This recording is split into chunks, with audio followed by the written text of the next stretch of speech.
मस्तक हे पायावरी, मस्तक हे पायावरी, मस्तक हे पायावरी, मस्तक हे पायावरी, या वारकरी संताच्या, वारकरी संताच्या, या वारकरी संतांच्या, वारकरी संतांच्या, वारकरी संतांच्या, या वारकरी संतांच्या. मस्तक हे पायावरी, या वारकरी संतांच्या, या वारकरी संतांच्या,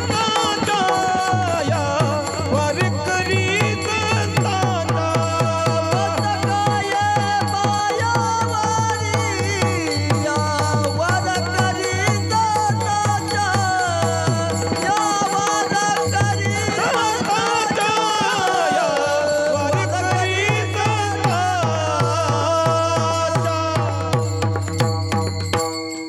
मस्तक हे पायावरी, या वारकरी संतांच्या. अखिल कोट ब्रह्मांड नायक राजाधिराज पंढरीश पांडुरंग परमात्मा, मुक्त कैवल्य तेजोनिधी माऊली ज्ञानोबराया, संत जगद्गुरु तुकोबराया, आदिशक्ती मुक्ताई माता सद्गुरु गंगागिरीजी महाराज, गुरुवर्य नारायणगिरीजी महाराज, माझे गुरुवर्य स्वामी रामानंद गिरीजी महाराज यांच्या चरणी साष्टांग प्रणिपात करून प्रस्तुत प्राप्त प्रसंगी चिंतनरूपी सेवेकरता निवडलेला अभंग जगद्गुरु तुकोबराया यांचा आहे. मग कोण तुकोबराया? मराठी मनावर आधी राज्य करणारा एक जगविख्यात साधू, इंद्रायणीच्या काठावर उठलेलं भक्तीचं वादळ, मानवतेचा महान नंदादीप, भागवत संप्रदायाच्या वटवृक्षाला लागलेलं एक गोंडस फळ आणि प्रगल्भ बुद्धिवंतांच्या बुद्धीला न उलगाडणारं कोड म्हणजे माझे जगद्गुरु तुकोबराया. त्या तुकोबरायांचा अभंग चिंतनासाठी निवडलाय. जगद्गुरु तुकोबराया अभंगामध्ये प्रतिपादन करतात, शेवट तो भला माझा बहु गोड झाला. जगद्गुरु तुकोबराय म्हणतात, भगवंताला देवा, खऱ्या अर्थाने आज माझा शेवट गोड झालाय. आयुष्यभर त्या भगवंताचं चिंतन केलं, आयुष्यभर त्या भगवंताचं भजन केलं आणि मी त्या पांडुरंग परमात्म्याच्या भेटीला गेलो पंढरपूरला आणि त्या पांडुरंग परमात्म्याला बघितलं. आलो निजाच्या माहेरा, भेटी रखुमाईच्या वरा. त्या पांडुरंग परमात्म्याचं दर्शन झालं. जगद्गुरु तुकोबराय म्हणतात, आणि माझं पूर्वजन्मीचं सगळं दुःख संपलं, परिहार झाला अवघ्या दुःखाचा मागेला. आणि जगद्गुरु तुकोबराय म्हणतात, मी भगवंताला बघितलं, त्या भगवान परमात्म्याचं गोजीरवाणी रूप मी बघितलं, भगवंताचा तो गोजीरवाणी चेहरा मी बघितला आणि चेहरा बघितल्याबरोबर मला एवढा आनंद झाला, एवढा आनंद झाला, मला भगवंताची स्तुती करायची होती. कारण माझं पूर्वजन्मीचं दुःख संपल्यामुळं मला जगाच्या मालकाची स्तुती करायची होती, कौतुक करायचं होतं. पण काय सांगू, आनंदाच्या भरामध्ये माझी वाणी खुंटीत झाली. तुका म्हणे वाणी गेली आता घेऊ दनी. विठ्ठल विठ्ठल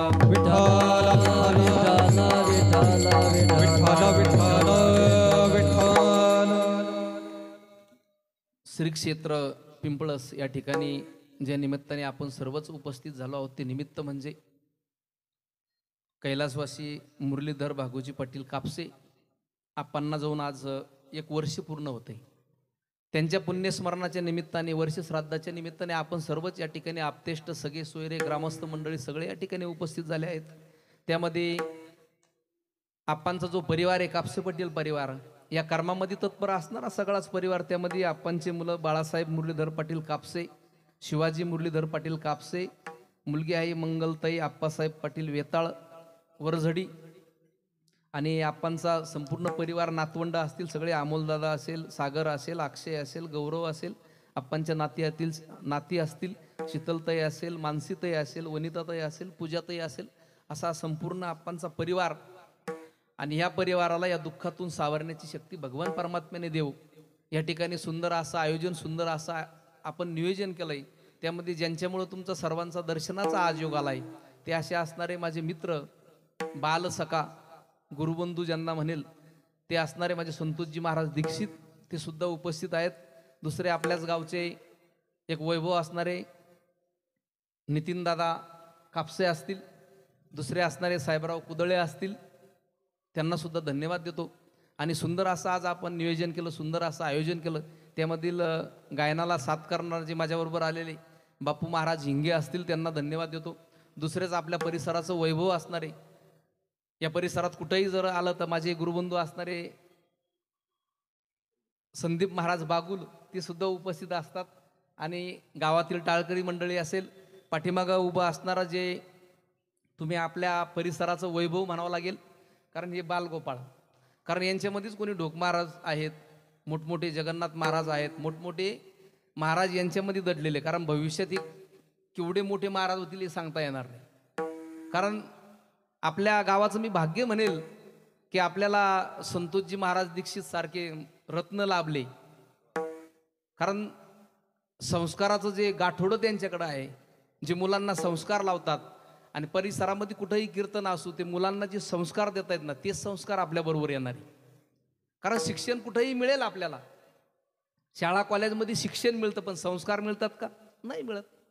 शिक्षण भेटेल, पण आम्हाला सगळ्यात जास्त गरज ती संस्काराची आहे, आणि ते संस्कार लावण्याचं काम जे करतायत ते म्हणजे माझे गुरुबंधू असणारे संतोषजी महाराज दीक्षित, त्यांच्याकरता एकदा टाळ्या वाजवा.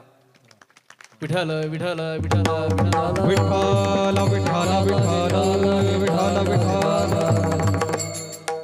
आजचा दिवस जर म्हटलं तर आपणच्या दृष्टीने दुःखाचा आहे, पण आजचा दिवस जर म्हटलं तर आज भगवान श्रीरामचंद्र प्रभू, आज त्यांच्या मूर्तीची प्राणप्रतिष्ठा ते अयोध्येमध्ये होती. मग आपल्याकरता तो दिवस आज दिवाळीच्या सणासारखा आहे का नाही? आता 12:20 भगवंताची प्राणप्रतिष्ठा झाली आणि तुम्ही असे चेहरे सोडून बसू नका गाड्या. आजचा दिवस आनंदाचा आहे ना, चेहरे सोडून बसलेलो कसं जमेल? आनंदात बसा ना. 500 वर्षानंतर आज आमची इच्छा पूर्ण होती.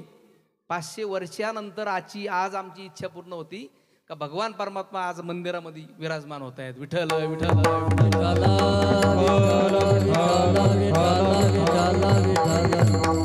म्हणून भगवंताच्या नामाचा आज जयघोष झाला पाहिजे, आणि भगवान परमात्मा आज मंदिरामध्ये विराजमान होत आहे. आपल्याकरता हा दिवाळीचा सण आहे. विठ्ठल विठ्ठल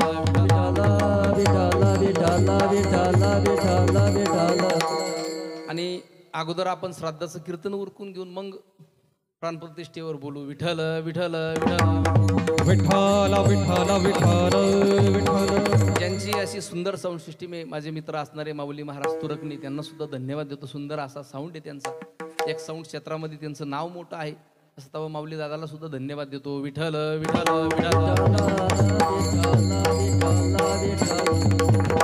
आपल्या हिंदू धर्मामध्ये जीवाना एकदा देहाचा त्याग केला का हे महत्वाची विधी करावा लागत असतात. आपल्या हिंदू धर्मामध्ये दशक्रिया विधी केला जातोय, 13वा केला जातोय, वर्ष श्राद्ध केलं जातंय. मग तुम्ही म्हणाल का करायचं हे सगळं? कारण जीवाना एकदा देहाचा त्याग केला का दशक्रिया विधीच्या अगोदर आम्ही 7 प्रकारचे श्राद्ध करत असतो. हस्ती संचयन श्राद्ध केलं जातंय, ब्रह्मवेद नावाचं श्राद्ध केलं जातंय, अमान्य नावाचं श्राद्ध केलं जातंय, केस पुराक श्राद्ध करत असतात, नाभी पुराक श्राद्ध केलं जातंय, हृदय पुराक श्राद्ध केलं जातंय, ब्रह्मवेद नावाचं श्राद्ध केलं जातंय. हे दशक्रिया विधीच्या अगोदर केले जाणारे श्राद्ध आहे. आणि एकदा का दशक्रिया विधी झाला मग तुम्ही म्हणाल का करायचे हे सगळे कर्म?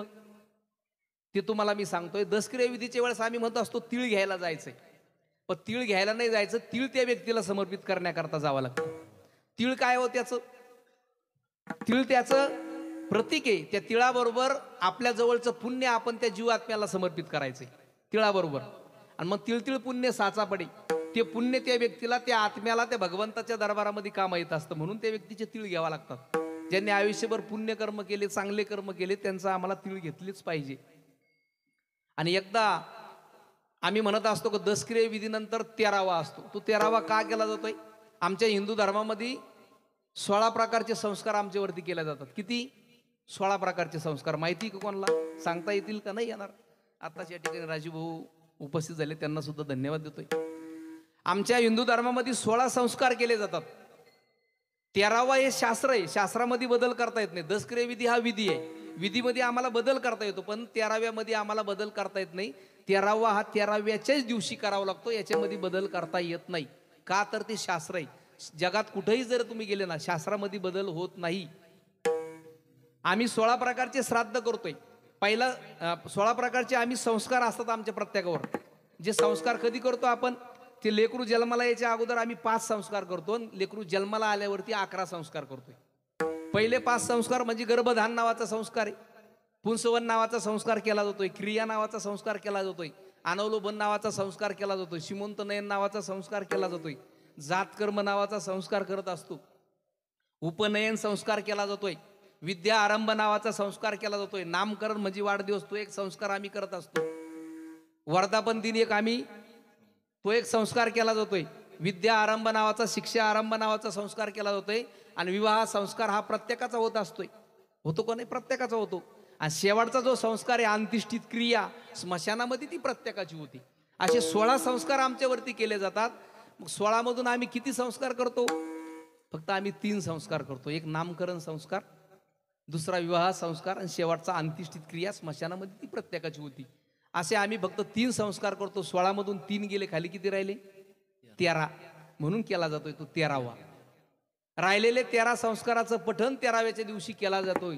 ते राहिलेले अपूर्ण संस्कार आहेत ते त्या दिवशी पूर्ण करतात, म्हणून तो केला जातोय 13वा. विठ्ठल विठ्ठल विठ्ठल विठ्ठल एकदा का 13वा झालाय, त्या आत्म्याचा मार्गक्रमण सुरू होतोय. तो आत्मा भगवंताच्या दरबारामध्ये वर्ष श्राद्धाच्या दिवशी उपस्थित होतोय. मग त्या ठिकाणी चित्रगुप्त नावाचा वकील असतो भगवंताच्या कोर्टामध्ये. मग आम्ही आयुष्यभर केलेल्या कर्माची फाईल तो चित्रगुप्त नावाचा वकील भगवंताच्या दरबारामध्ये उपस्थित करतोय.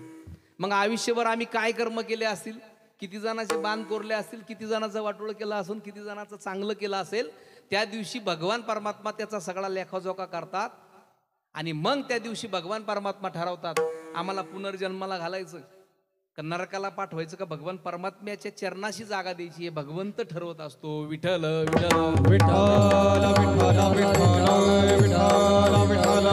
म्हणून माणसाने जीवन जगत असताना जीवन असं जगलं पाहिजे, चांगले कर्म केले पाहिजे. उत्तमची उरे कीर्ती मागे, क्या बात. उत्तमची उरे कीर्ती मागे, उत्तमची उरे कीर्ती मागे, उत्तमची उरे कीर्ती मागे.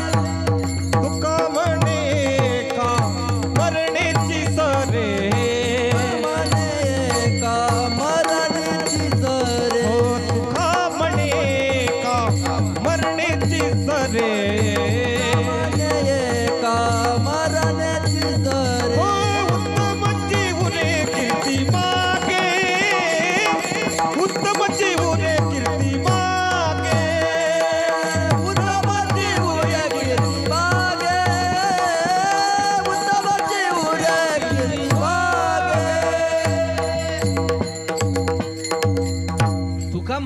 मरण्याची सरे, उत्तमची उरे कीर्ती मागे. कीर्ती रूपाने माणसाने मागं उरलं पाहिजे. आमच्या बरोबर फक्त आमचे कर्म येणारे, दुसरं काहीच येणार नाही.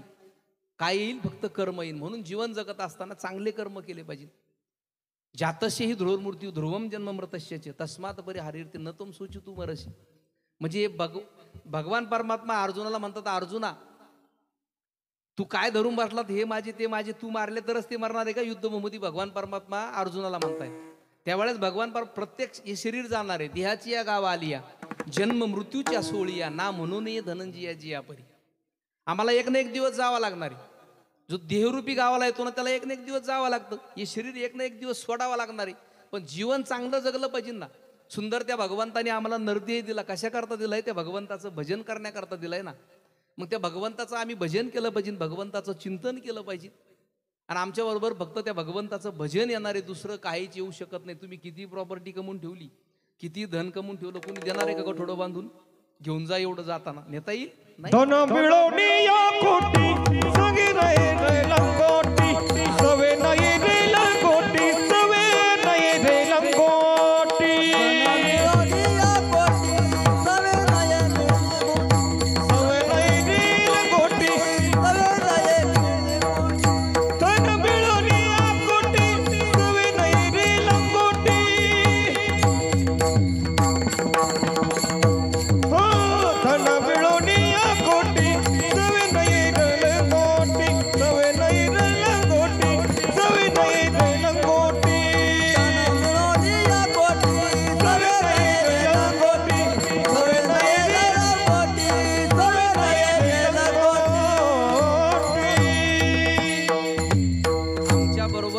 सुद्धा येणार नाही. किती धन कमवलं तर धन बरोबर नेता येणार नाही. म्हणून माणसांनी कर्म चांगले केले पाहिजे. जीवन जगत असताना आम्ही संसारामध्ये काय शोधत असतो? सुख शोधत असतोय. आम्हाला वाटत असतं संसारामध्ये आम्हाला सुख मिळेल. आम्हाला नेहमी वाटत असतं का गडगंज पैसा कमावला म्हणजे आम्हाला सुख मिळेल. पैशामध्ये सुख मिळतं का हो? नाही. आम्ही त्या भगवंताचं चिंतन भगवंताचं भजन केलं तर त्याच्यामध्ये आम्हाला सुख मिळणार आहे. पैशामध्ये सुख मिळेल का? नाही. आम्हाला माऊली ज्ञानोबरायाने सुखाचे साधनं दिले ना. ज्ञानेश्वरी सारखे ग्रंथ माऊली ज्ञानोबरायाने दिला. कशासाठी दिलाय? सुखासाठी दिलाय. मग आम्ही सतत पैशाच्या पाठीमागं पळून सुख शोधत असतो. सुख मिळेल? कधीच मिळू शकत नाही. एक उदाहरण सांगतोय तुम्हाला. एक श्रीमंत व्यक्ती होता. तो श्रीमंत व्यक्ती गडगंज श्रीमंती होती. तो एका डॉक्टर साहेबाकडे गेला. डॉक्टर साहेबाला म्हणला, डॉक्टर साहेब मला सुखाची झोप लागत नाही हो, झोप येण्याकरता काहीतरी उपाय सांगा ना. डॉक्टर साहेब म्हणले झोप येत नाही म्हणल्यावर गोळ्या घ्यावा लागतील, दुसरा काय उपाय माझ्याकडे? गोळ्या घेतो म्हणे डॉक्टर साहेब. गोळ्याने किडन्या खराब होतात, गोळ्या किती दिवस घेणार, दररोज झोप लागत नाही. शेवटी डॉक्टर साहेब म्हणले गोळ्या घेतल्याशिवाय पर्याय नाही. तो व्यक्ती तसाच निघाला. रस्त्याने जात असताना घरी निघाला. पण रस्त्याने जात असताना त्याला एक साधू महाराज भेटले. त्या साधू महाराजांना तो व्यक्ती म्हटला, साधू महाराज मला सुखाची झोप लागत नाही हो, झोप लागण्याकरता काहीतरी उपाय सांगा ना महाराज. महाराज म्हणले उपाय आहे ना, सुंदर उपाय. म्हटले काय? ज्याला सुखाची झोप लागते ना म्हणले त्याचा शर्ट घालून झोपायचं म्हणजे तुला झोप लागेल म्हणे. तो म्हणे सगळ्यात सोपा उपाय, गोळ्या घ्यायचं काम नाही, डॉक्टरकडे जायचं काम नाही, ज्याला झोप लागते त्याचं शर्ट घालून झोपायचं म्हणजे झोप लागेल. मग त्याने विचार केला, आता कोणाला सुखाची झोप येते? त्याने विचार केला डॉक्टर साहेबाला चांगली झोप लागत असेल. तो डॉक्टर साहेबाकडे गेला आणि डॉक्टर साहेबाला म्हणला, डॉक्टर साहेब मला गोळ्या देऊ नका आता, पण तुमचा एक शर्ट घालण्याकरता द्या म्हटला. डॉक्टर म्हणे कसे करता? अहो म्हणे मला एका साधू महाराजांनी सांगितलं का तू जर ज्याला झोप येते त्याचा शर्ट घालून जर झोपला तर तुला सुखाची झोप लागेल. डॉक्टर म्हणे तुला कोण म्हणतं मला झोप लागते? मग हा म्हणे डॉक्टर साहेब तुम्हाला झोप येत नाही का? अहो मला सुद्धा नाही लागत ना. का? काय करू म्हणे, 2 कोटी रुपयाचं हॉस्पिटल उभं करून ठेवलंय, 6 महिन्याला हप्ता येतोय, गरज नसताना पेशंट ऍडमिट करून घ्यावा लागतात, गरज नसताना सलाईन लावा लागतं, गरज नसताना सिजेरिंग करावी लागती, काय करू, मला सुद्धा झोप येत नाही म्हणले. म्हणजे मी सगळ्या डॉक्टरांना नाव ठेवतो असं नाही, कारण आज मेडिकल क्षेत्रामध्ये जर विचार केलाय ना 90% लोबाडण्याचंच काम चालू आहे. 10% लोक चांगले असतील, समाजाकरता जे समाजाच्या हिताकरता पळत असतील, डॉक्टर प्रामाणिक असतील, पण 90% म्हणजे लुबाडण्याचंच काम आहे. आपल्याला त्याच्यामध्ये ब्लडमध्ये काही कळत नाही, कोणते टेस्ट करतात काय करतात, कारण लॅब बी त्यांचेच असतात महाराज, आपल्याला काय कळतं त्याच्यात. म्हणजे 90% लुबाडण्याचं काम आहे. तसं डॉक्टर साहेब म्हणले मला सुद्धा झोप लागत नाही. मग तो म्हणला डॉक्टर साहेब एक काम करा ना, तुम्ही माझ्याबरोबर चला, ज्याला सुखाची झोप येते त्याला शोधू म्हटले. डॉक्टर साहेबाला बरोबर घेतलं आणि दोघंही ज्याला सुखाची झोप लागते ना त्याला शोधायला निघाली. एका इंजिनियरकडे गेले, रोडचा कॉन्ट्रॅक्टदार असणारा. त्याला म्हणले तुझा एक शर्ट ते घालण्याकरता. तो पण का बं? म्हणे एका साधूनं सांगितलं ज्याला झोप येते त्याचा शर्ट घालून जर झोपलं तर सुखाची झोप लागेल. आणि तो म्हणे मग तुम्हाला कोण म्हणतं मला झोप येते? अरे मला सुद्धा झोप येत नाही ना, नगरपालिकेकडे माझं बिल थकलं 1 वर्षापासून, ते निघा ना, कारण डांबरामध्ये रॉकेल ओतून ओतून हैराण झालो मी आतापर्यंत, ते सुद्धा बिल माझं निघा ना, मला सुद्धा झोप येत नाही. तो म्हणे मग तूही चला आमच्या बरोबर. तिघं ज्याला सुखाची झोप लागते त्याला शोधण्याकरता निघाले. असं करता करता 25 जण एका ठिकाणी जमा झाली. 25 जणाला सुद्धा सुखाची झोप लागत नव्हती. ते एका खेड्याकडे निघाले शोधायला, ज्याला सुखाची झोप लागते त्याला शोधायला निघाले. पण रस्त्याने जात असताना एका आंब्याच्या झाडाखाली एक शेतकरी दिसला. त्याने ऊन झालं होतं, ते आऊत सोडलं, बैलाला चारा टाकला, उघडा भम होऊन त्या आंब्याच्या झाडाखाली झोपी गेला होता. यांनी बघितलं, अरे झोप येणारा सापडला म्हटले कडे. त्याच्याकडे हे पळतच सुटले, तिघं सगळे 25 जण त्याच्याकडे पळत चालले. तिथं गेल्यावरती त्याला बळजबरी उठवलं. तो कुठं उठतोय? बळजबरी उठवलं. ते म्हणे अरे बाबा कशाला उठवलं मला? म्हणे बाबा तुला झोप लागते का? तो म्हणे मग रात्री झोपल्यावर तुला दिवसा झोप येते का? तो म्हणे मग इतके वेळ काय चालू होतं? झोपच चालू होती. म्हणे तुला झोप येते कस काय? म्हणे येते ना, इथून गेल्यावरती बैलाला गवत घेऊन जायचं, 2 गोठोडे बैला पुढे गवत टाकायचं, दिवसभर आहोत आपण थकलेला असतो, बायकोनं गरम गरम केलेल्या भाकरी असते, 2-3 भाकरी दाबून आणायच्या आणि निवांत झोपायचं, तर सकाळीच उठायचं. म्हटलं आपल्याला कुठल्याच प्रकारची चिंता नाही. मग हे 25 जण त्याला म्हणायला लागले, अरे बाबा एक काम कर ना, काय तुझे 25 शर्ट आम्हाला 25 जणाला दे ना एक एक. तो म्हटला मूर्ख आहे का रे, मीच उघडा झोपलोय, मला शर्ट घालायला नाही. मला हे म्हणायचं तो जगाचा मालक भगवान परमात्मा किती सुंदर वागला हो. ज्याच्याकडे ढिगा नाही त्याला झोप लागत नाही, आणि ज्याच्याकडे एक शर्ट सुद्धा घालायला नाही तो पडल्याबरोबर झोपी जातोय. मग पैशाच्या पाठीमागं पळून आम्हाला सुख मिळेल का? झोप मिळेल का? कधीच मिळू शकत नाही. जर आम्हाला पैशाच्या पाठीमागं पळून जर आम्हाला झोप आली असती तर जगातील श्रीमंत जेवढे व्यक्ती ना तर सगळे सुखी असते, सगळे समाधानी असते. विठ्ठल विठ्ठल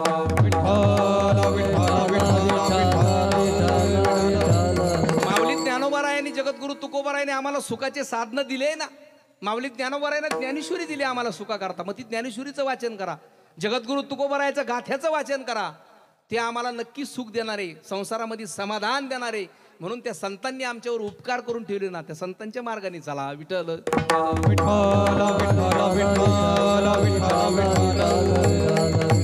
विठ्ठल. म्हणून जीवन जगत असताना असंच जीवन जगा. जगद्गुरु तुकोबाराय या अभंगामध्ये म्हणतात तर शेवट तो भला माझा बहु गोड झाला. कशामुळे शेवट गोड होतंय? आयुष्यभर भगवंताचं चिंतन केलं जगद्गुरु तुकोबारायांनी, भगवंताचं भजन केलं. मग चांगल्या वारी मरण आलं म्हणजे त्याला शेवट गोड म्हणता येईल का? नाही. आयुष्यभर त्या भगवंताचं चिंतन, चांगलं कार्य, समाजहिताचं कार्य आयुष्यभर जर केलं तर आमचा शेवट गोड होतो. अभंगाचं पहिलं चरण. शेवट तो भला, शेवट तो भला, शेवट तो भला, शेवट तो भला, शेवट तो भला, शेवट तो भला, शेवट तो भला, शेवट तो भला. माझा भाऊ गोड झाला, माझा भाऊ गोड झाला. गोड झाला माझा भाऊ, गोड झाला.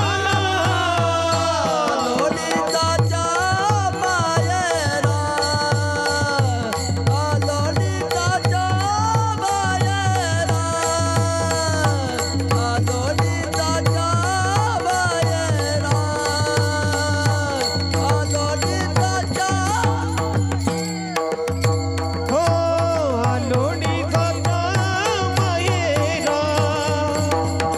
लोणीचा मायेरा, लोणीचा. हो लोणीचा माहेरा, लोणीचा माहेरा, लोणीचा माहेरा, लोणीचा माहेरा. शेवट तो भला माझा बहु गोड झाला. ज्यांनी आयुष्यभर भगवंताचं चिंतन केलं, भगवंताचं भजन केलं, त्याचा शेवट गोड होतो असतोय ना. मग जीवन जगत असताना, भजन कीर्तन करत असताना सुद्धा कर्म आम्ही चांगले केले पाहिजे. मग आम्ही माळ घातली, गंध लावलं, कर्म वाईट करतो तरी चालेल का? नाही. आम्हाला कर्म सुद्धा चांगले करावं लागणार. ज्याला दुःखाची जाणीव असते ना, त्याला सुखाचीही किंमत असते. आपण जे दिवस काढले तर ते नेहमी माणसांनी त्याची जाणीव ठेवली पाहिजे. सुंदर चेहरा म्हातारा होतोय, बलाढ्य शरीर सुद्धा गळून पडतं. सत्ता, संपत्ती, पद, अधिकार हे सुद्धा एक दिवस काळाच्या ओघात निघून जाणार आहे. खाली राहणार आहे तो फक्त आपण केलेला परमार्थ आणि चांगले कर्मच आपल्या बरोबर येणार आहे. दुसरं काहीच येऊ शकत नाही, हे लक्षात ठेवा.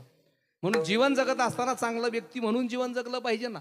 चांगलं व्यक्तिमत्व जन्म घेत नसतं, ते निर्माण करावं लागत असतं.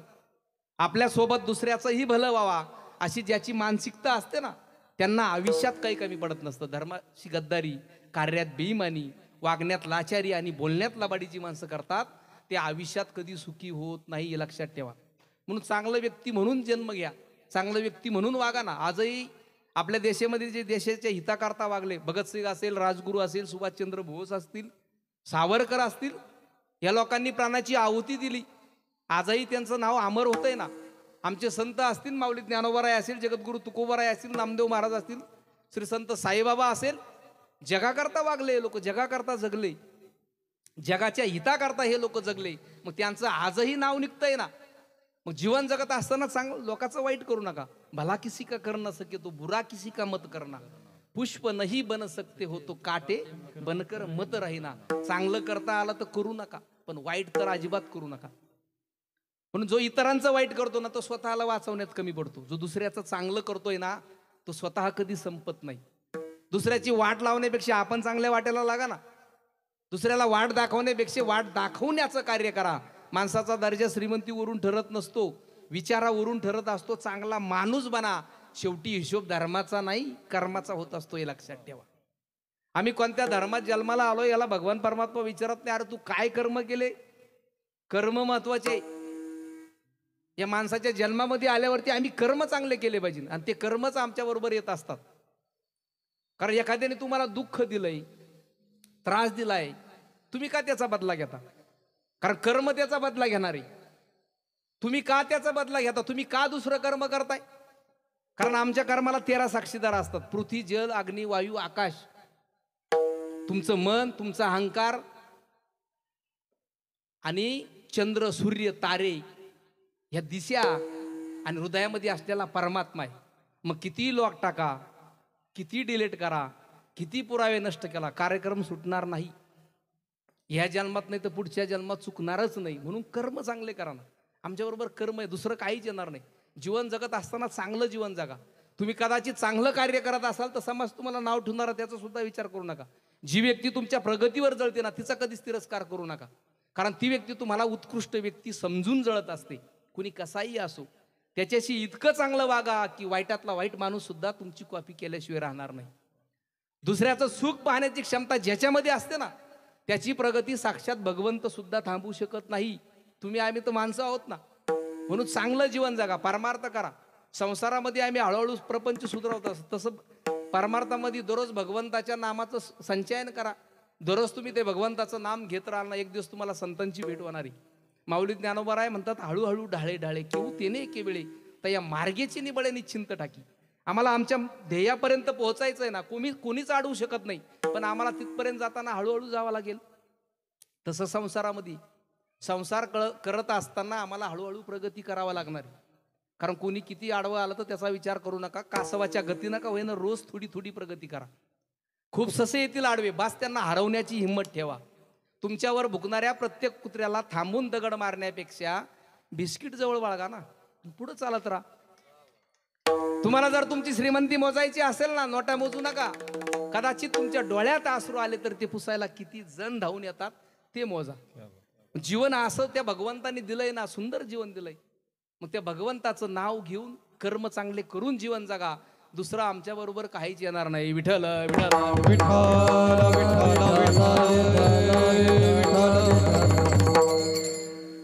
दुसऱ्याचं जर वाईट केलं तर आमचं वाईट होत असतं ना. कैकेयीचं उदाहरण माहिती माता वर्गांना रामायणामधलं. आज श्रीरामचंद्र प्रभू त्या अयोध्याच्या गादीवरती विराजमान होत आहेत. म्हणजे प्राणप्रतिष्ठा आमच्या भगवंताची होती. ती कैकेयी प्रभू रामचंद्रांना वनवासाला पाठवलं. तिनं कोणाचं वाईट झालं? त्या कैकेयीनं काय मिळवलं तिच्या आयुष्यामध्ये? काही मिळवता आलं तिला? काय मिळवलं तिनं? श्रीरामचंद्र प्रभूंना वनवासाला पाठवलं. विठ्ठल विठ्ठल विठ्ठल विठ्ठल विठ्ठल विठ्ठल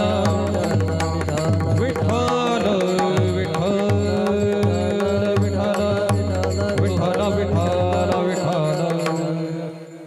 या ठिकाणी आत्ताच माझे गुरुबंधू असणारे, बालसखा असणारे, माझ्यावर मोठ्या भावाप्रमाणे प्रेम करणारे एक युवा कीर्तनकार, ज्यांनी अख्ख्या महाराष्ट्राला वेड लावलं त्यांच्या आवाजाने, त्यांच्या कीर्तनाने असे असणारे आदरणीय विकासजी महाराज यादव, ते सुद्धा उपस्थित झाले. त्यांना सुद्धा धन्यवाद देतो. विठ्ठल विठ्ठल विठ्ठल.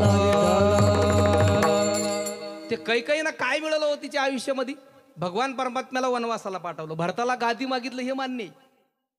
भरताला गादी मागितली, पण रामाला वनवास मागण्याची काही गरज होती का कैकेयीला? काय गरज होती तिला? तरी श्रीरामचंद्र प्रभूंना तिनं वनवासाला पाठवलं. वाईट कोणाचं झालं शेवटी? तिला वैधव्य आलं. भरतासारखा मुलगा म्हटला, आई तुला मी आयुष्यात आई म्हणणार नाही. अयोध्येमधली सगळी नगरी त्या कैकेयीला नाव ठेवत होती. शेवटी ती कैकेयी इतकी बदनाम झाली, इतकी बदनाम झाली. आजही आम्ही आमच्या मुलीचं नाव कोणी कैकेयी ठेवतं का? नाही ठेवत. का? तिनं भगवान श्रीरामचंद्र प्रभूंना वनवासाला पाठवलंय. दुसऱ्याचं वाईट केलं ना, जो इतरांचा वाईट करतो तो स्वतःला वाचवण्यात कमी पडतो. विठ्ठल विठ्ठल विठ्ठल विठ्ठल विठ्ठल विठ्ठल. जीवन जगत असताना काही माणसं सांभाळावं लागतात आणि काही माणसांपासून सांभाळून राहावं लागतं. कारण विश्वासघातकी माणसाला चांगल्या माणसाची काहीच किंमत नसते. म्हणून जोपर्यंत तुमची गरज असते ना, तोपर्यंत तुमच्या कौतुकाचा सोहळा गावभर साजरा केला जातोय. एकदा का तुमची गरज संपली, तुमच्या निंदीची खिरापत घरोघरी वाटली जाते. स्वतःचा दिवा तेला वाचून विझलेला असतो, पण दुसऱ्याच्या दिव्यात तेल किती बघणारची संख्या जगात जास्त वाढली. म्हणून परिस्थितीनुसार बदलणारी माणसं सांभाळण्यापेक्षा परिस्थिती बदलवणारी माणसं सांभाळा. आपेस आयुष्यात पाहायला मिळणार नाही. म्हणून चांगलं जीवन जगा. पदरी आपेस आला का फारसं संबंध कुणी ठेवत नसतं. आणि यशस्वी झालात तर नसलेली नाती सुद्धा बोलती होतात. जोपर्यंत वाईट वेळ असते ना, तोपर्यंत लोकही वाईट वागतात. जेव्हा चांगली वेळ येते ना, तेव्हा लोकही चांगले येतात. तेव्हा माणसं बदलण्यात वेळ घालू नका. आपली परिस्थिती बदला, बाकी सगळं आपोआप बदलेल. विठ्ठल विठ्ठल विठ्ठल. कर्म करत असताना चांगले कर्म करा.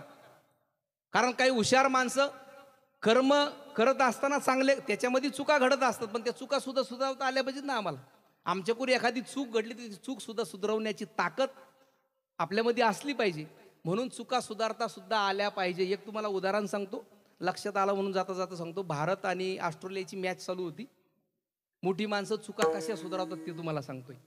भारताची आणि ऑस्ट्रेलियाची मॅच चालू होती आणि एका तरुण बॉलरने, ब्रॅन हॉक नावाचा बॉलर होता, त्यांनी सचिन तेंडुलकरांची विकेट घेतली. सचिन तेंडुलकरांना आऊट केलं त्यांना. पण त्याला इतका आनंद झाला ना सचिन तेंडुलकरांना आऊट केल्यावर, खूप आनंद झाला. तो उड्याच मारायला लागला त्या ग्राउंडवरती, इतक्या उड्या मारायला लागला. कारण त्या काळामध्ये सचिन तेंडुलकरांना आऊट करणं म्हणजे एवढी सोपी गोष्ट नव्हती. क्रिकेटचा देव मानलं जायचं सचिन तेंडुलकरला. जोपर्यंत सचिन तेंडुलकर त्या ग्राउंडमध्ये उभा आहे ना, तोपर्यंत समोरच्या संघाला वाटत नव्हतं आपण जिंकू म्हणून. पण त्यांनी सचिन तेंडुलकरांना आऊट केल्यावर त्याला इतका आनंद झाला, इतका आनंद झाला, ते ग्राउंडवरती उड्याच मारायला लागलं. पण शेवटी मॅच झाली. मॅच झाल्यावरती तो सचिन तेंडुलकरांकडे आला, म्हटला सर प्लीज वन ऑटोग्राफ. आणि त्या ऑटोग्राफवर सचिन तेंडुलकरनी काय लिहून दिलंय ते म्हणले, बाळा तुझ्या आयुष्यामधला हा शेवटचा क्षण आहे. तुझ्या ह्या बॉलवर तू मला आयुष्यात आऊट करू शकत नाही म्हटले, कधीच आऊट करू शकत नाही म्हटले. जा किती प्रॅक्टिस कर, किती रियाज कर, पुन्हा तू मला आऊट ह्या बॉलवर करूच शकत नाही. त्याच्यानंतर सचिन तेंडुलकर ऑस्ट्रेलिया बरोबर 45 मॅच खेळले. किती? 45 मॅच खेळले. ब्रॅन हॉकच्या बॉल कित्येक बॉल धुतले त्यांनी, षटकार मारले, चौकार मारले, पण 45 मॅच नंतर एकदाही सचिन तेंडुलकर आऊट झाले नाही त्याच्या बॉलवर, कधीच आऊट झाले नाही. शेवटी एक जणांनी सचिन तेंडुलकरांना विचारलं, का हो सर तुम्हाला हे कसं सक्सेस कसं झालंय, तुम्ही कसे आऊट झाले नाही? सचिन तेंडुलकर म्हटले, ज्या वेळेस त्यानं मला त्या बॉलवर आऊट केलं होतं ना, त्या बॉलचा रिप्लाय मी 1000 वेळेस बघितला म्हटले. याला म्हणतात चुका सुधारवणे, याला म्हणतात चुका सुधारवणे. 1000 वेळेस तो रिप्लाय बघितला, मला कसं आऊट केलं होतं, त्याचा बॉल कसा येत होता. सचिन तेंडुलकरने तो बॉल 1000 वेळेस बघितला, पुन्हा त्याला कधीच आऊट करू शकले नाही. 1000 कामं करणारा माणूस पॉवरफुल बनत नाही, पण एक काम 1000 वेळेस करणारा माणूस, त्याला या जगातली कुठलीच ताकद हरवू शकत नाही, हे लक्षात ठेवा. म्हणून चुका सुधारवता आल्या पाहिजे. हे सुंदर त्या भगवंताने आम्हाला जीवन दिलंय. त्या भगवंताचं चिंतन, भगवंताचं भजन आमच्या जीवनामध्ये आम्ही केलं पाहिजे. विठ्ठल विठ्ठल.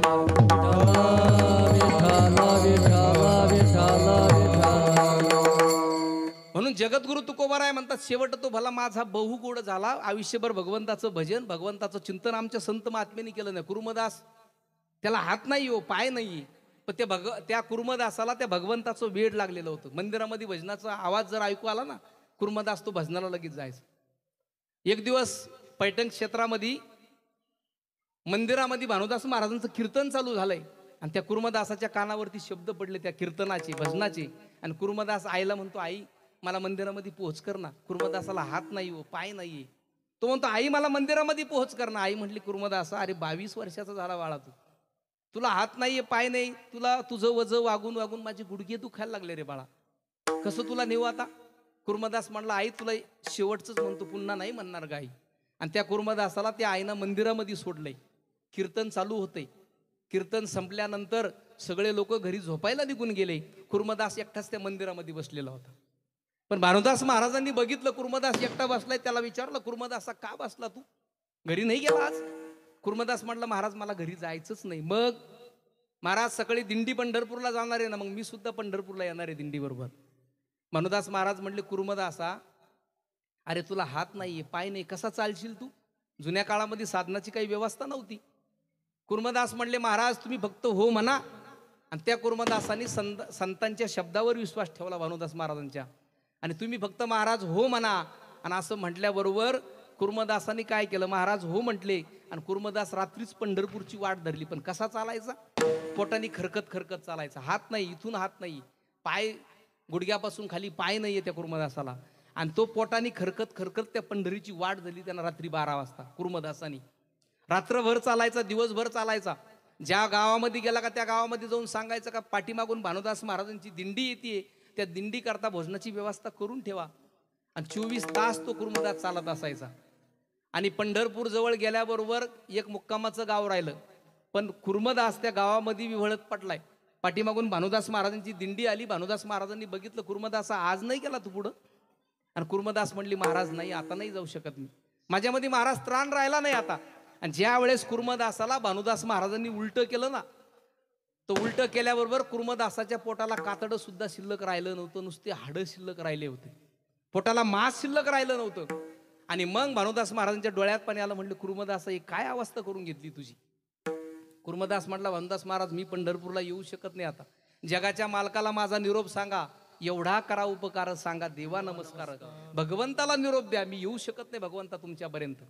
आणि भानुदास महाराजांनी काय केलं, भगवंताला विनंती केली जगाच्या मालकाला, देवा हे भगवंता, अरे तुझा भक्त इथं विवळत पडलाय ना, तू काय करतो वारीमध्ये. जगाचा मालक भानुदास महाराजांची हाक ऐकली भगवंतानी आणि कुर्मदासा करता भगवान परमात्मा त्या ठिकाणी आले. कुर्मदासाच्या समोर येऊन जगाचा मालक उभे राहिले. आणि राहिल्याबरोबर भानुदास महाराज कुर्मदासाला म्हणले, कुर्मदासा बघ तुझ्या समोर कोण आलाय, बघ आता तुझे डोळे उघड तू. आणि तेवढ्यात कुर्मदासानी जगाच्या मालकाला भगवान परमात्म्याला बघितलं आणि कुर्मदासाच्या डोळ्यात पाणी आलं. देवा किती दयाळू रे तू, किती कृपाळू भगवंता, तू माझ्याकरता इथपर्यंत आलाय. आणि जगाच्या मालकानी त्या कुर्मदासाला मांडीवरती घेतलंय स्वतःच्या. आणि कुर्मदासाचा 2 मिनिटांमध्ये प्राण जाणार आहे. आणि कुर्मदासाला जगाचा मालक भगवान परमात्मा विचारायला लागले, कुर्मदासा तुला हात देऊ का, तुला पाय देऊ का, तुला व्यवस्थित करून देऊ का, तू म्हणजे माझ्या वारीला येशील. कुर्मदास म्हणला नाही देवा, तुका म्हणे जीव भाव देवा पायी ठेवून या काही न मागत. खरा भक्त असेल भगवंताकडे काहीच मागत नाही, स्वतःचा जीवही समर्पित करतो आणि भावही समर्पित करतो. कुर्मदास म्हणला नाही देवा, हे भाग्य कोणामध्ये देवा, दशरथ राजाच्या नशिबामध्ये सुद्धा हे भाग्य नव्हतं भगवंता. आज माझ्या नशिबामध्ये का जगाचा मालक माझ्या समोर आहे, ज्याच्या मांडीवरती माझा प्राण जाणार आहे, तो जगाचा मालक आहे. त्याच्या मांडीवरती 2 मिनिटांमध्ये माझा प्राण जातोय. आणि त्या कुर्मदासानी जगाच्या मालकाच्या मांडीवरती स्वतःचा प्राण ठेवला. आणि त्या कुर्मदासानी म्हणावं शेवट तो भला माझा बहु गोड झाला. विठ्ठल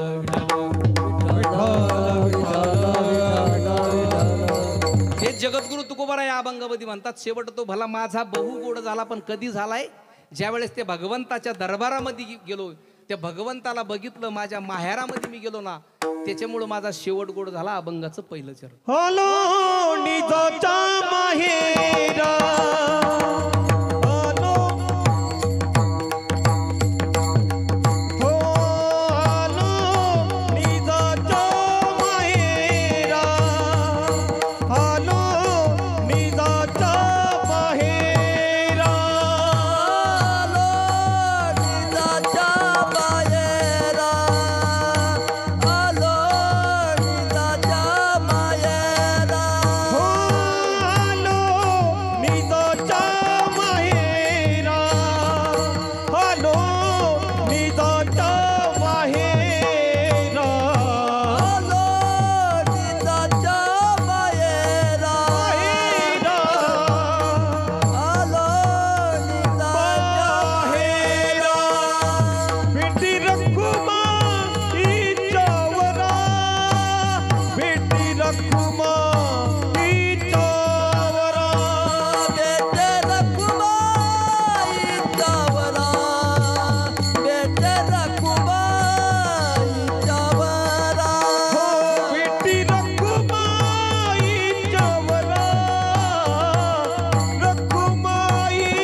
माहेरा भेटी रखुमाईच्या वारा. त्या भगवान परमात्म्याला बघितलं.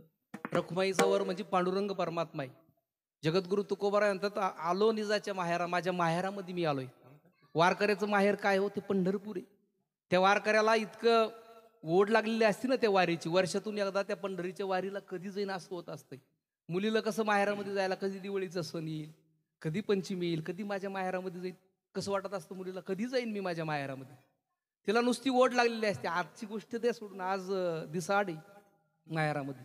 जुना काळ आठवा, दिवाळीलाच माहेरला जाता येत होतं, तसं जाता येत नव्हतं.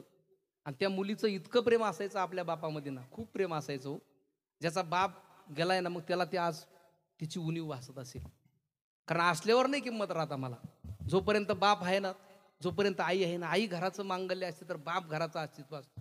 हजारो माणसं मिळतील आयुष्यामध्ये, हजारो चुकांना क्षमा करणारे आईबाप पुन्हा कधीच मिळणार नाही. ढगाचा आड गेलेला सूर्य दिसेल, पण माती आड गेलेले आईबाप कधी दिसू शकत नाही. तुम्ही कितीही शिकलात, कितीही पैसा कमावला ना, पण आईबापाच्या आशीर्वादाशी सगळं काही व्यर्थ असतं. जोपर्यंत आमची आई आहे, बाप आहे, तोपर्यंत त्यांना सांभाळा, त्यांना जीव लावा. आज आमचे गुरुबंधू विकासजी महाराज यादव, खरोखर त्यांचं जी आदर्श आहे समाजाला, ते माझ्या डोळ्याने मी बघितलं. आईची एवढी सेवा केली ना त्यांनी, खूप सेवा केली. आई जोपर्यंत आजारी होते ना, तोपर्यंत तळ हाताच्या फोडाप्रमाणे त्या आईला जपत होती. माझ्या डोळ्याने मी बघितलंय ना. पण त्यांच्या नशिबामध्ये त्यांचं आयुष्य नव्हतंय. तुटला आयुष्याचा दोरा ये रवाऊ का पसारा. आपल्या हातामध्ये काय नसतं, पण जोपर्यंत आईबाप आहे ना, तोपर्यंत आम्ही सेवा केली पाहिजे ना. माऊली ज्ञानोबा राय म्हणतात ना, सकळ तीर्थाची धुरी. तीर्थयात्रेला जाण्याची गरज नाही, आईबापाची सेवा करा, तेच आपल्या करता बघ. मोय बाप केवळ काची, तेने न जावे तीर्थाची, तेने न जावे तीर्थाची. माय बापे केवळ काची, तेने न जावे तीर्थाची. तेने न जावे तीर्थाची, तेने न जावे तीर्थाची. आज मुरलीधर आप्पा जाऊन 1 वर्ष होते. आज त्यांना त्यांची उणीव भासत असेल, का आज आप्पा आपल्या घरात नाही. म्हणून त्या मुलीचं, त्या मुलांचं बापावर खूप प्रेम असतं. जगद्गुरु तुकोबारायाची मुलगी भागीरथीबाई, त्या भागीरथीबाईचं एवढं प्रेम होतं आपल्या बापावरती, खूप प्रेम होतं. पण त्या भागीरथीबाईचं लग्न झालंय, ती जवळच येळवाडी या गावी दिली भागीरथीबाई. जवळ होतं, 10 किलोमीटर असणारं देऊपासून. आणि ज्या परिवारामध्ये दिली तो परिवार सुद्धा गाडे परिवार होता, संतोषजी महाराज मालोजी गाडे, त्यांना भागीरथीबाईला दिलं होतं. म्हणजे आमच्याच कुळामधले म्हणावं लागेल. विठ्ठल विठ्ठल विठ्ठल. विठ्ठल विठ्ठल विठ्ठल. त्या भागीरथीबाईचा विवाह झाला गाडे परिवारामध्ये येळवाडीला. पण त्या काळामध्ये माहेरला तिंदा येता येत नव्हतं. म्हणून त्या देहू मधली एक माळी नाही होती, दररोज भाजीपाला विकायला ते येळवाडीमध्ये जायची. आणि गेल्यावरती ती भागीरथीबाई ती रस्त्याकडे डोळे लावून वाट बघत असायची, कधी येईन माळी नाही, कधी येईन माळी नाही. कारण महिला मंडळा काय असतं, माहेरचं कुत्रं जरी आलं ना, ते अप्रूप असतं, त्याच्याविषयी खूप आदर असतो. पण ती माळी नाही आली की त्या माळी नाईला चहा द्यायची, जेवायला द्यायची. आणि त्या माळी नाईला आमची भागीरथी आई विचारायची, भागीरथी आई विचारायची, माळी नाही, बाबांची भेट झाली का, आईची भेट झाली का, बाबांनी रात्री कीर्तनामध्ये काय सांगितलं. आणि ती माळी नाही जगद्गुरु तुकोबारायाची भक्त होती. आणि जगद्गुरु तुकोबारायाने जे कीर्तनामध्ये सांगितलं ना, सगळं भागीरथीबाईला सांगायची. रात्रीचं कीर्तन सगळं सांगायची. दररोज माळी नाही यायची, दररोज बाबांचे शब्द तिच्या कानावरती पडायचे. भागीरथी समाधान वाटायचं, बाबा काय बोलले असतील कीर्तनामध्ये, तिला इतकं समाधान वाटायचं. पण काय झालं, एकदा माळी नाही 5 दिवस देहूमध्ये आल्याच, येळवाडीमध्ये आल्याच नाही माळी नाही. भागीरथीबाई दररोज वाट बघायची, माळी नाही काय येईना काय येईना. आणि इकडं जगद्गुरु तुकोबाराय वैकुंठाला निघून गेले म्हणून माळी नाही आली नाही. आणि शेवटी 6व्या दिवशी ज्या वेळेस माळी नाही येळवाडीमध्ये आली, आणि आल्याबरोबर माळी नाईचा चेहरा उतरलेला होता. भागीरथीने विचारलं, का हो आई, 5 दिवस तुमची वाट बघितली, तुम्ही आल्याच नाही, का नाही आल्या सांगा ना. आणि माळी नाईला सांगणं भाग पडलंय का, भागीरथीला नाही सांगायचं, मग कोणाला सांगायचं. भागीरथीला म्हटली, भागीरथी तुझे बाबा वैकुंठाला निघून गेले. आणि ते शब्द आमच्या भागीरथीने ऐकली, पायाखालची जमीन सरकली. म्हटली, बाबा वैकुंठाला निघून गेले, मग बाबांनी मला का सांगितलं नाही. बाबाचं प्रेम तर माझ्यावर एवढं होतं, तरी बाबांनी मला एक शब्द सुद्धा सांगितला नाही. आणि त्या भागीरथीचं एवढं प्रेम होतं जगद्गुरु तुकोबारायावर, ती वक्स रडायला लागली. भागीरथी रडायला लागली. त्या दिवशी तिनं विचार केला का, बाबा जोपर्यंत मला भेटत नाही ना, तोपर्यंत मी पाण्याला स्पर्श सुद्धा करणार नाही, भोजन सुद्धा घेणार नाही. अन्न पाण्याचा त्याग केला त्या भागीरथीने. आणि त्याग केल्यावरती जगद्गुरु तुकोबारायाचा नावाचा जप सुरू केलाय, तुकाराम तुकाराम, त्या भागीरथीने. आणि जगद्गुरु तुकोबारायाला त्या मुलीवर एवढं प्रेम होतं, वैकुंठामधून जगद्गुरु तुकोबारायाला भागीरथी बाई करता यावं लागलं. जगद्गुरु तुकोबाराय वैकुंठामधून 3 लोकांकरता आलते. एकदा निळोबाराया करता आले, संताजी महाराज जगनाडे करता आले आणि एकदा भागीरथीबाई करता आले.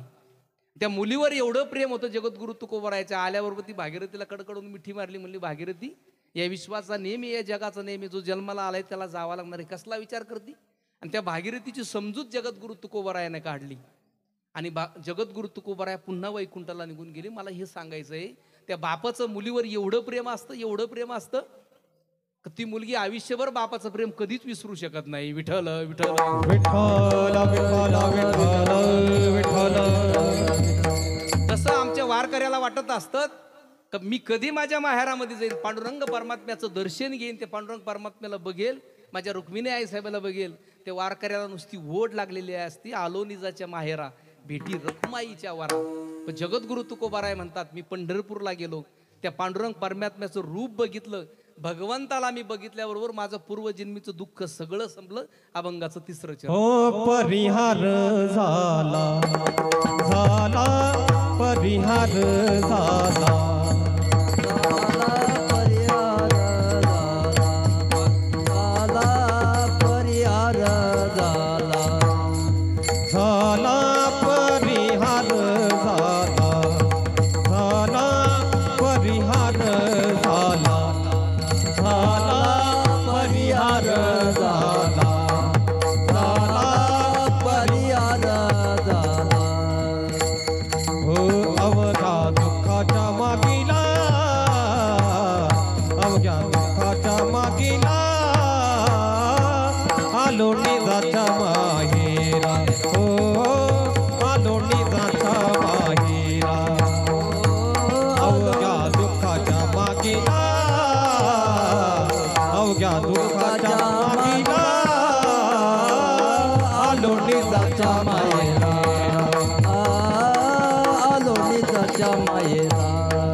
परिहार झाला अवघ्या दुःखाचा मागेला. जगद्गुरु तुकोबाराय म्हणते, ते भगवान परमात्म्याला मी बघितलं, भगवंताचा चेहरा बघितला, भगवंताचं रूप बघितलं आणि माझं पूर्वजन्मीचं सगळं दुःख संपलं.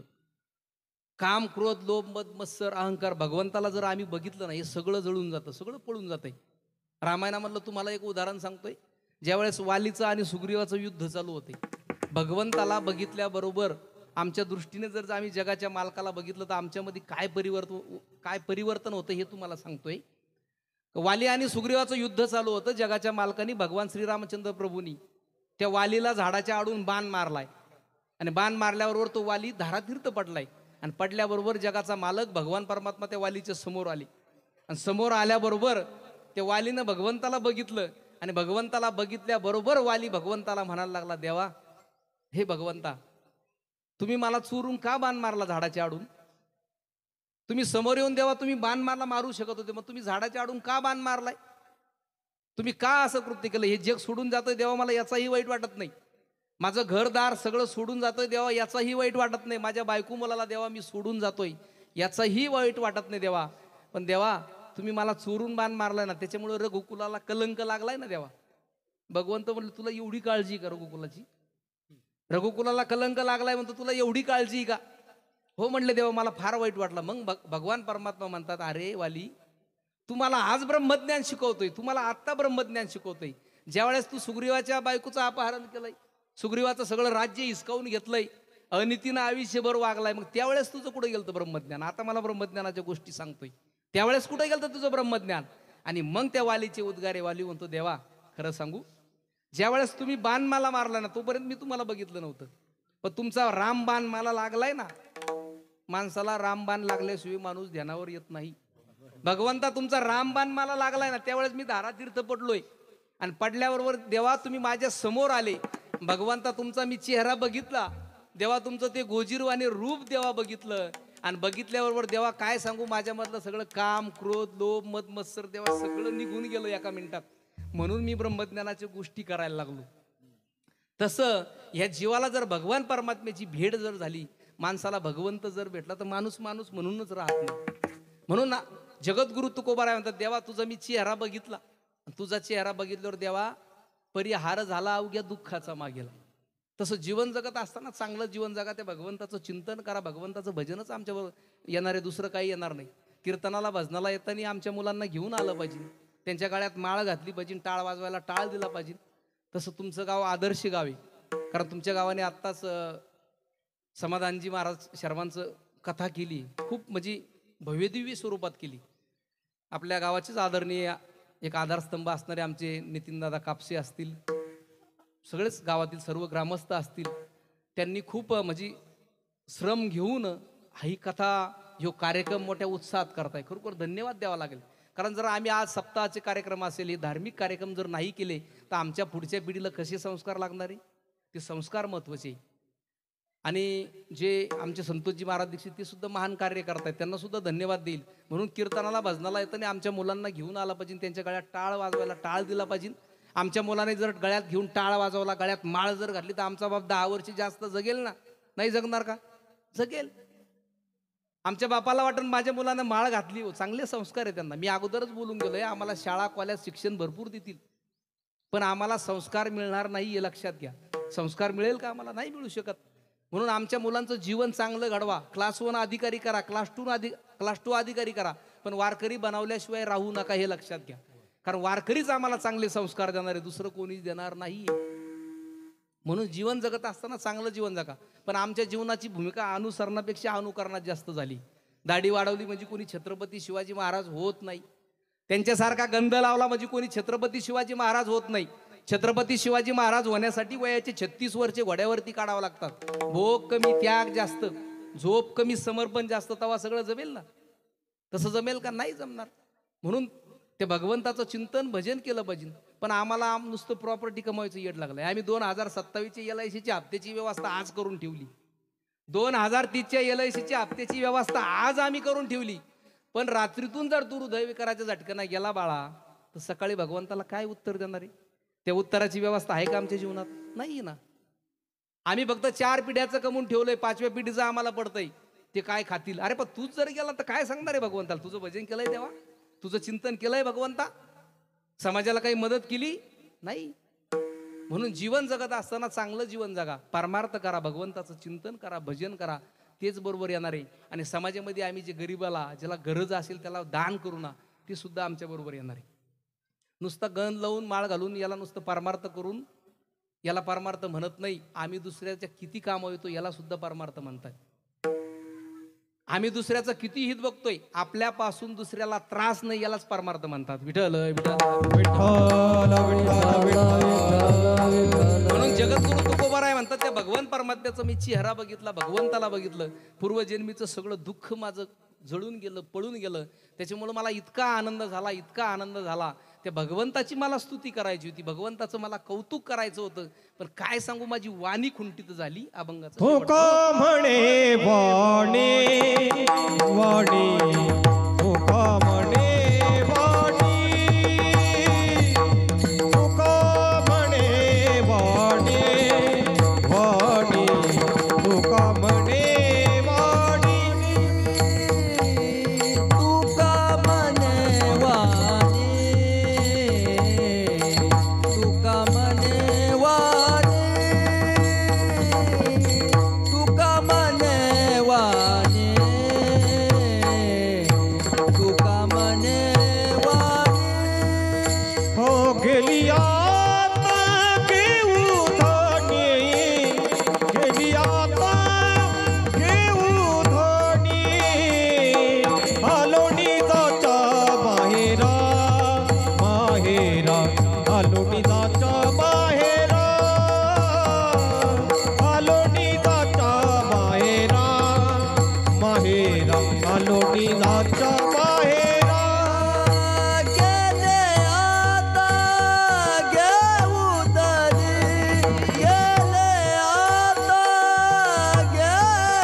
आलो निदाच्या मायरा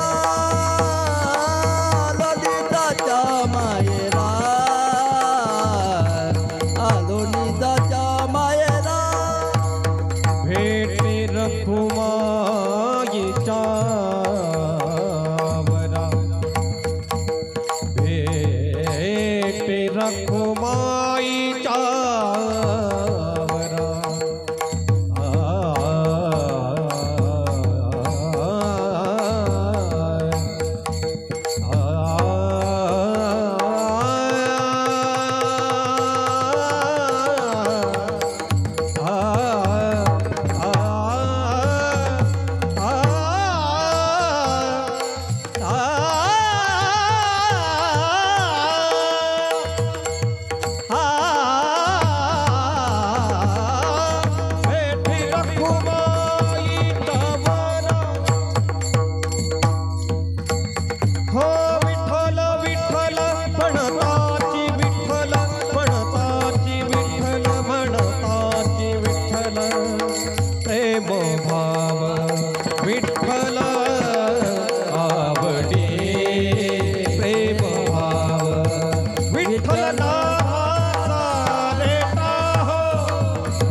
तुका म्हणे वाणी गेली आता घेऊ धनी, असे या अभंगाचा सरळ सरळ अर्थ तुमच्या पुढे ठेवण्याचा प्रयत्न केला. ज्या निमित्ताने आपण या ठिकाणी जमलेलो होतो ते निमित्त म्हणजे कैलासवासी मुरलीधर भागोजी पाटील कापसे आपांना जाऊन 1 वर्ष पूर्ण होते. त्यांना भगवान परमात्म्यांनी सद्गती देऊ. या परिवारावर जो दुःखाचा डोंगर कोसळला आहे त्या भगवान परमात्म्याने त्याच्यातून त्यांचं निरसन करू. भगवंतानी शक्ती देव का हे दुःख कमी व्हावं म्हणून सर्वांना मी या ठिकाणी धन्यवाद देईल. आणि आज आपला हा आनंदाचा दिवस म्हणजे त्या भगवान परमात्म्याची मूर्ती प्रतिष्ठा आज संपन्न झाली. मला वाटतं 12:20 देव बैसले सिंहासनी आल्या याची का पुरे धनी. एकाच्या कैवाडे उगवी बहुतांची कोडी. तो भगवान परमात्मा अयोध्येमध्ये आज 500 वर्षानंतरची आपली आज इच्छा पूर्ण झाली. किती 500 वर्षापासून आपण वाट बघत होतो. आपल्या पूर्वजांनी बघितली, आपली पिढी गेली असती. पण मी आता एक पक्षाच्या बाजूने बोलत नाही, कोणा असेल तर राग नका मानून घेऊ. पण पण ज्यांनी आमचा भगवान परमात्मा त्या मंदिरामध्ये बसवला ना त्यांना खरोखर धन्यवाद देईन नरेंद्र मोदीजी साहेब. आम्हाला बाकीचं काय पक्षाचं घेणं नाही, राजकारणाचं घेणं नाहीये, पण ज्यांनी आमच्या भगवान परमात्म्याला त्या मंदिरामध्ये बसवलंय ना त्याचं आम्ही नक्कीच पूजन करू. विठ्ठल विठ्ठल आमच्या धर्माचं जो रक्षण करेल, आमच्या धर्मावरची ग्लानी येईल, तो त्याचं संरक्षण करेल ना, तोच आमच्याकरता देव आहे ना, दुसरं काय. म्हणून आज त्या भगवान परमात्म्याचा अयोध्येमध्ये विराजमान झाले भगवान परमात्मा. खूप दिवसाची प्रतीक्षा होती, आज ती पूर्ण झाली. म्हणून सर्वांनी एकदा वर हात करा, आपण त्या भगवान परमात्म्याचं भजन करू.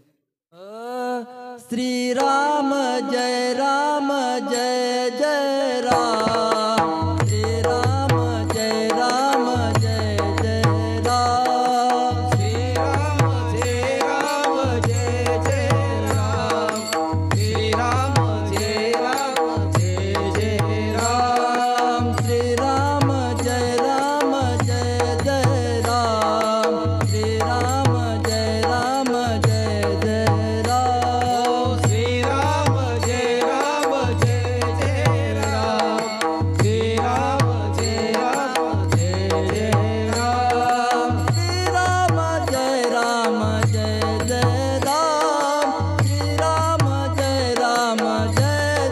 श्रीराम जय राम जय जय राम,